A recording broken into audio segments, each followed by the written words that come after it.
तो दोस्तों आज हम आपको यही कहानी सुनाएंगे कैसे इन्होंने राजनीति के क्षेत्र में इन्होंने एंट्री करी और इनका कैसे इनका क्रिमिनल रिकॉर्ड बना और कैसे इनकी प्रतिद्वंदी इनसे डरने लगे, कैसे इन्होंने सत्ता के अंदर आने के लिए किस तरह से इन्होंने संघर्ष किया और कैसे इतनी बाहुबली की इनकी इमेज बनी। उसके बारे में सारी बात करेंगे और कैसे इनका डाउनफॉल आया और उसके बाद वापस से इन्होंने कमबैक किया। तो आज कहानी जो रहेगी हमारी एक मदन भैया के बारे में रहेगी। मदन भैया जो पश्चिमी यूपी के बहुत बड़े बाहुबली हैं। मैंने आपको एक कहानी सुनाई थी राजा भैया की।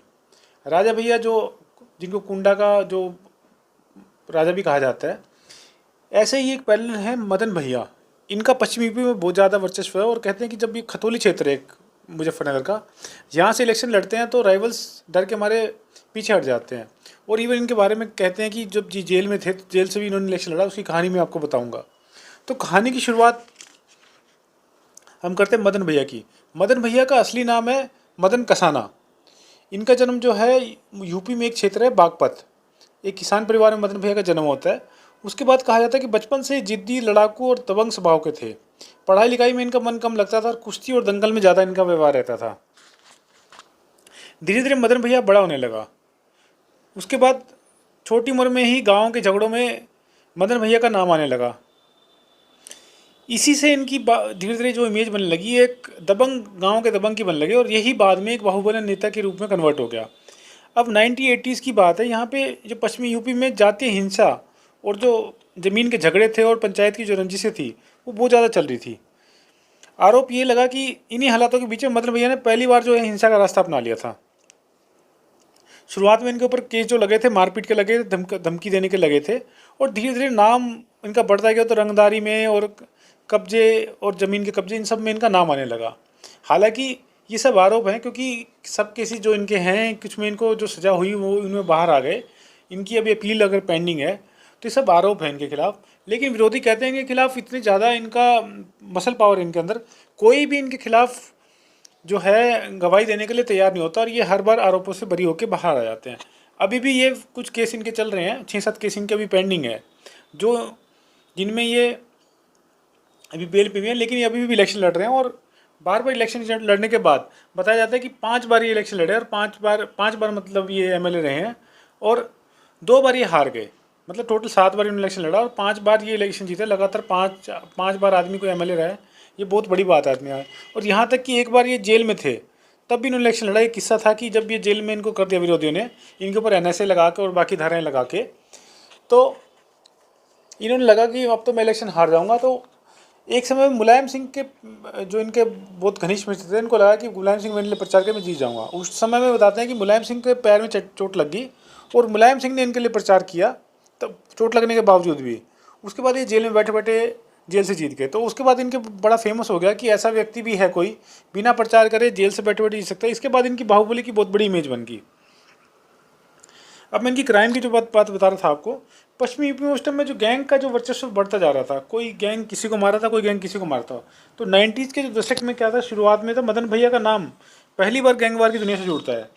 इनके ऊपर कई सारे आरोप लगे, कई सारे इनके ऊपर केसेस चले जिनमें कहा गया कि इन्होंने गैंगवार में भी इन्वॉल्व थे ये, और वो सारे कुख्यात जो गैंगस्टर थे इनके ऊपर इनके साथ भी इनका राइवलरी बनी और गैंगवार में इन्वॉल्व हुए। इन सब की वजह से इन गाँव में बहुत दहशत फैल गई। जो इनका गांव था, बागपत का जो गांव था, उसमें बहुत दहशत फैल गई। और कहा जाता है कि गैंगवार में मदन भैया की पहचान जो है कि उसके बाद फिर बड़े ही दबंग और जो बाहुबली नेता के रूप में उभर के आई। 90s के जो दशक था उसमें उसके बीच में मदन भैया के खिलाफ कई गंभीर धाराओं में एफआईआर दर्ज हुई। इन मामलों में आरोप था कि हत्या की कोशिश, अपहरण और अवैध वसूली, सारे इनके ऊपर केस लगे। पुलिस ने कई बार इन्हें गिरफ्तार किया लेकिन हमेशा ये सबूतों की कमी में बाहर निकल जाते थे। अब मैं इनके ऊपर अगर केसेस की बात करूं तो इन पर क्या क्या केसेस लगे तो मैं उसका एक ब्रीफ दूंगा। तो 1991 में इनके खिलाफ एनएसए लगाया गया। इनके ऊपर हत्या, एनएसए में इनको अंदर किया गया। इनके ऊपर हत्या, हिंसा और डकैती के जो सारे सेक्शन थे और सरकारी कर्मचारी के साथ जो मारपीट का था, इसमें ये जेल में गए। उसके बाद 1991 में एक एफआईआर हुई दिल्ली में 79 नंबर। उसमें इनके ऊपर सेक्शन लगे 364, 365, 368, 341, 342, 386। ऐसा कोई सेक्शन थे जो इनके खिलाफ नहीं लगा। मतलब ये सारे सेक्शन थे, कोई किडनैपिंग के लिए सेक्शन था, तो कोई सरकारी कर्मचारी से मारपीट करने का था, तो कोई सामने वाले को उकसा के उसके साथ मारपीट करना, धमकी देने, इन सब के सेक्शन इनके ऊपर लगे। 1996 में इनके खिलाफ क्राइम नंबर 221 उत्तर प्रदेश में इनके खिलाफ लगा। इसमें सेक्शन इनके खिलाफ लगे 147, 148, 395, 353, 149, ये सब हैं दंगा भड़काने के और अनलॉफुल असेंबली के और पब्लिक सर्वेंट को उसकी ड्यूटी ना करने देने के लिए। उसके बाद 1997 और 1999 में इनके खिलाफ गैंगस्टर एक्ट और NSA में इनके खिलाफ मुकदमा दर्ज हुआ। और बताते हैं कि गैंगस्टर एक्ट का इस्तेमाल इनके ऊपर स्पेसिफिकली किया गया ताकि इनको अंदर किया जाए और इनके जो पॉलिटिकल एम्बिशन इनको दबाया जा सके। 2001 में इनके ऊपर हमले की कोशिश किया गया, तो बताते हैं कि 4 लोग इनको हमला करने आए, लेकिन इनकी गांव में इमेज बहुत अच्छी है, तो गांव के लोग इनको रॉबिन हुड मानते हैं, तो गांव के लोगों ने 4 लोगों को पकड़ लिया और उनको मार के उनको आत्महत्या कर दिया। तो इनके ऊपर अटेम्प्ट टू मर्डर का केस भी चला। 2007 में विधानसभा चुनाव में जो इन्होंने हलफनामा दिया था, उनके हिसाब से इनके खिलाफ 7 जो केसेज हैं वो भी पेंडिंग हैं। इनमें हत्या की कोशिश, फिरौती मांगने का, अपहरण करने का, डकैती, लूट, ये सारे सेक्शन, सरकारी काम में बाधा पैदा करने के सारे सेक्शन इनके खिलाफ लगे हुए हैं। अगर हम बात करें तो 2010 में मदन भैया के खिलाफ आपराधिक जो था, इसमें सेक्शन एक और लगा, इसमें इनके जुड़ा 147, 148, 395, ये सारे सेक्शन जुड़े, दंगे के ही केस इनके लगे दोबारा से। तो इनकी इमेज जो है बड़ी ही, जो उनके समाज में है, जो गुर्जर समाज है, उसमें बड़ी अच्छी इमेज है और लोग इनको बड़ा फॉलोअप करते हैं। इनकी रैलियों में लोग बड़ा आते हैं और इनको बड़ा सुनते हैं।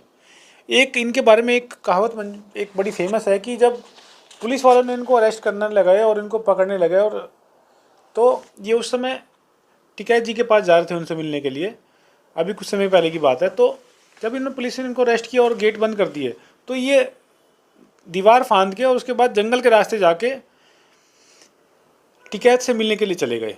तो आप सोच लीजिए कि इनकी इमेज किस तरह के मतलब आदमी है। मतलब इन्होंने अगर एक बार सोच लिया ये काम करना है तो मुझे करना है, उसके बाद ये पीछे नहीं हटते। अब मैं इनकी राजनीति करियर की बात करता हूँ। 90s के दशक में जो अंत तक मदन भैया जो स्थानीय राजनीति में एक बड़ा नाम बन चुके थे।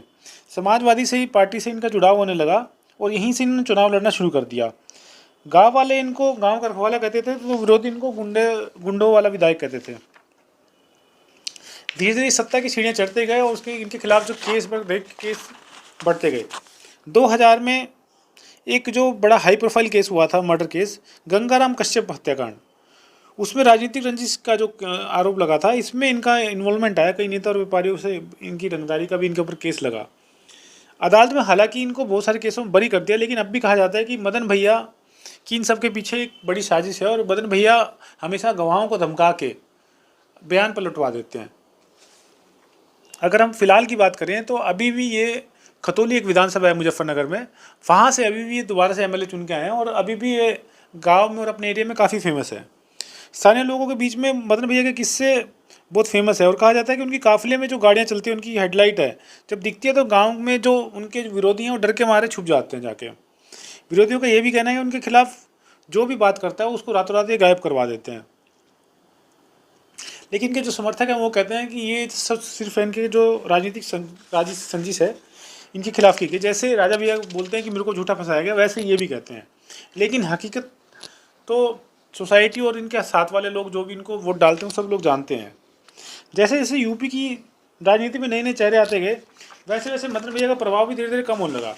पुराने केस इनके दोबारा से खुलने लगे, इनके राइवल्स जो इनके केस खुलवाने लगे, तो इन्होंने अपनी एक अलग से एक पार्टी भी बनाई, तो उस पार्टी से जुड़ के इन्होंने प्रचार किया। फिर बाद में दोबारा से RLD के साथ भी जुड़ गए। उसके बाद इन्होंने कुछ समय तक जेल में बिताया और राजनीतिक ताकत इनकी कम होने लगी। लेकिन इन्होंने जेल से भी इलेक्शन लड़ा और उसके बाद जेल से भी इलेक्शन जीतने के बाद इनका एक बड़ी बाहुबली वाली इमेज बन के निकल के सामने आई। तो यहाँ से इनका कहते हैं कि बाहुबली का डाउनफॉल शुरू होना गया, लेकिन ये फिर से उन्होंने अब कम बैक किया वापस से 2022 में। और अब ये जो इलेक्शन है इसमें दोबारा से जो मदन भैया हैं, दोबारा से वहाँ से बाहुबली लीडर जो हैं वहाँ से MLA बन के आए हैं। एक ऐसा लीडर जो 5 बार MLA रह चुका है और MLC भी रह चुका है। ये ऐसा बाहुबली है जो मतलब जेल से भी अपना प्रचार प्रसार कर देता है और बिना किसी कैंपेनिंग के बड़े फेस के ये इलेक्शन जीतते हैं। इसके पीछे ताकत है जनता की, जनता इनके साथ अब तक जुड़ी हुई है। मदन भैया के जो समर्थक उन्हें गरीबों का मसीहा कहते हैं और उनका कहना है कि उन्होंने ज़मीनों, जो किसानों की ज़मीन थी और ज़रूरतमंद थे उनकी, हमेशा जो ज़मीन बचाई है, जो साहूकार थे और जो बाकी लोग थे इनकी ज़बरदस्ती लेते थे, तो उसको उन्होंने बचाया है। समाज में इनकी इज़्ज़त बड़ी ज़्यादा, उनकी प्रेस्टीज बहुत अच्छी है गुर्जर समाज के अंदर। लेकिन जो इनके खिलाफ हैं वो बताते हैं कि जो सब जो है जनता के जो दिल जीतने के लिए, सब ये सत्ता में बनाए रखने के लिए ये अपनी इमेज को अप्रूवमेंट करते रहते हैं। ये ऐसा कुछ नहीं है, ये एक एक इनका क्राइम में बहुत बड़ा इन्वॉल्वमेंट है, उसके सहारे ही ये इलेक्शन जीतते आ रहे हैं। अब मदन भैया की जो कहानी है युवाओं के लिए एक चेतावनी भी है और युवाओं के लिए एक प्रेरणा भी है। ये प्रेरणा ये है कि अगर आपने सोच लिया, भले ही आप कहीं भी हो, कैसी सिचुएशन हो, भले ही आपके राजनीतिक जो आपके सामने वाले षड्यंत्र करके आपको अंदर डाल दें, कुछ भी कर दें, लेकिन अगर आपने सोच लिया, अगर आपके अंदर विल पावर है, तो आप सामने वाले को काउंटर करके, जैसे ये एक बाहुबली थे, इनका डाउनफॉल आया लेकिन वापस उसी जगह पे पहुंच गए, वैसे युवा भी कर सकते हैं। उनकी लाइफ में इतने अगर डाउनफॉल आते हैं लेकिन वो वापसी वैसे ही कर सकते हैं। लेकिन इनकी लाइफ से हमें एक लेसन भी मिलता है कि जो आप सत्ता में जो आप करते हैं, जो डर की राजनीति होती है वो लंबी नहीं चलती। इस तरह के काम से और इस तरह की चीज़ों से युवाओं को हमेशा बचना चाहिए। जैसे मदन भैया जैसे व्यक्ति को भी एनएसए लगा कर और बहुत सारे सेक्शन लगा के इनको जेल में डाल देगा इतना पॉपुलर होने के बाद भी, तो किसी व्यक्ति के साथ हो सकता है अगर वो क्राइम की दुनिया में जाएगा। मदन भैया का नाम आज जो यूपी की सियासत में जो एक बड़ा नाम है, कुछ लोग इन्हें नायक मानते हैं तो कुछ इन्हें खलनायक मानते हैं।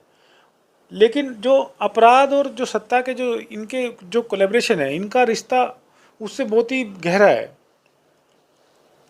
इनकी कहानी हमेशा ये हमें याद दिलाती रहेगी कि कैसे एक इंसान, भले ही उस कानून का उसके ऊपर शिकंजा है, कुछ भी है, लेकिन अगर वो जनता के बीच में फेमस है तो फिर उसको जीतने से, उसको वोट बैंक, वो कैसे भी उसको, अगर उसको जेल में डाल दो या उसको कहीं भी रख दो, जनता के साथ अगर जब तक आपका लगाव है तब तक आपको सत्ता में रखा जाएगा और आपको कोई भी उससे हटा नहीं सकता। इनकी पावर जो है मनी पावर नहीं है, इनकी पावर जो है जनता की पावर है। यही कहानी जो है राजा भैया की भी है। राजा भैया के ऊपर बहुत सारे केस लगे, इनके ऊपर बारे में बहुत सारी स्टोरीज बनी कि ये अपने जो राइवल्स को मगरमच्छ के सामने फेंक देते हैं, लेकिन वो भी ऐसे बाहर निकल के आए। तो ये कहानी आज की जो थी मदन भैया के ऊपर थी दोस्तों। तो आपको ये कहानी कैसी लगी, इससे युवाओं को क्या सीख मिलती है, युवाओं को ही इससे डिसाइड करने की ज़रूरत है कि क्या है। दोस्तों मैं कहना चाहूँगा कि जो भी इसमें मैंने मेंशन किए, इनके जो ऑफेंस इनके खिलाफ मेंशन किए हैं वो सब रिकॉर्ड के हिसाब से हैं। अभी तक जो इनके आरोप हैं वो पूरी तरह उनके ऊपर साबित नहीं हुए, क्योंकि बहुत सारे केसों में ये बरी हो गए हैं। मैंने इनकी कहानी इसलिए बताई क्योंकि काफ़ी इसकी डिमांड आ रही थी कि मदन भैया के ऊपर स्टोरी बनाई जाए। तो ये आज जो कहानी थी मदन भैया की थी, आपको युवाओं को इससे क्या सीख मिलती है इस कहानी से, हमें ज़रूर कमेंट सेक्शन में बताइए। साथ ही साथ हमें बताइए कि आपको कोई किसी और पर्सनैलिटी के ऊपर कौन पर्सनैलिटी है जिसके ऊपर हम अगला वीडियो बनाएं। दोस्तों तब तक आप इस वीडियो को अगर आपको पसंद आ रहा है तो लाइक कर दीजिए, शेयर कर दीजिए और हमारे चैनल को सब्सक्राइब कर दीजिए। हम फिर से एक नई वीडियो में आपके साथ मिलेंगे भारत गौर न्यूज़ पर। तब तक हमारे साथ बन रहिए, धन्यवाद। साथ ही साथ दोस्तों हमारा एक मैसेज है कि अगर आपको ये वीडियोस अगर आपको पसंद आ रहे हैं तो इन पर अपनी राय ज़रूर बताइए कि आपको इन वीडियोस में क्या चेंजेस करने चाहिए, हमें क्या चेंजेस करने चाहिए, कि इसमें क्या हमारे चैनल पे चेंजेस लाना चाहिए। आपका सजेशन हमारे लिए बहुत इंपॉर्टेंट है, क्योंकि इससे हम अपने चैनल में जो सजेशंस हैं इनको इन्वॉल्व करके अपने चैनल को और ज़्यादा अच्छे तरीके से चेंजेस ला सकते हैं इसके अंदर। साथ ही साथ दोस्तों वही चलते वही बात कहना चाहूँगा कि इस कहानी को बनाने का उद्देश्य कहीं भी किसी की भावनाओं को हर्ट करना या फिर समाज में क्राइम को बढ़ावा देना नहीं है।